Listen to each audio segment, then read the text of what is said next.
Salutations, humans. If knowledge is what you're seeking, you are now tuned in to the truth-speaking beacon.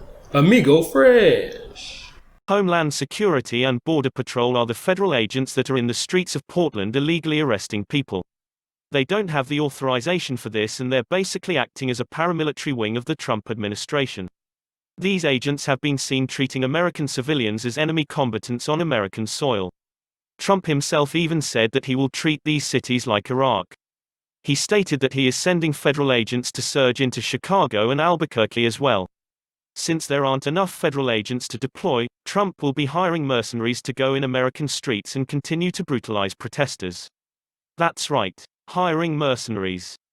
This rogue deployment of secret federal police forces in Portland, Oregon, has added new complications to negotiations over reauthorizing the Trump administration's surveillance powers and negotiations over the funding for the Department of Homeland Security. Some of the government's authority to monitor people in the United States expired back in March. And Congress has continued to debate what limits should be put on this authority. The GOP is suggesting powers be increased so that the investigators could use internet data as a starting point in launching an investigation. That would allow DHS to collect data on every person who visited a website sympathetic to the protest in Portland. Then begin to surveil each of those people, hunting for a crime that could justify an arrest.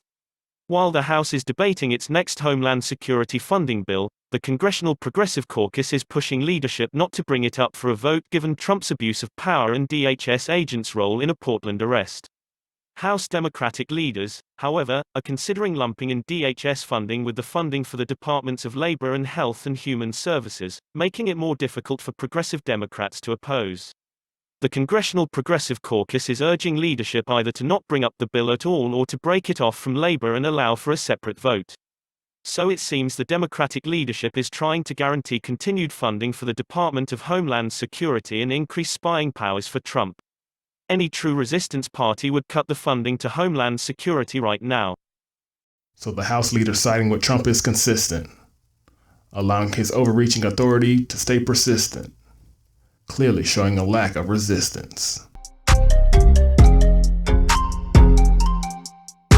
Can y'all believe all of these cowards increasing all of their power just to peep up in your browser and to lock us up for hours using Homeland Security illegally to get your history of what you search for on the internet? This is nothing more than a fascist select arresting people without a cause, and we see corruption is still involved. Our democracy is always flawed. They not stop until your freedom is lost. So what do you achieve with the secret police? Stop treat civilians like they enemies. It's the First Amendment, protest is in it, so you can't end it. So we're defending it's a fake strike between left and right. Just give the media something else to bite. Behind the scenes they all alright, and they don't really fight cause they really tight. Ain't no resistance, they all got issues. Send them militias cause they on the same page. They vote to lock us in the same cage, killing democracy in the same wage just to keep us in the same place.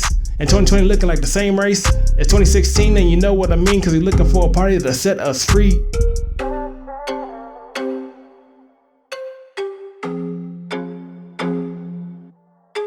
The Democrats and Trump agree when they corrupt.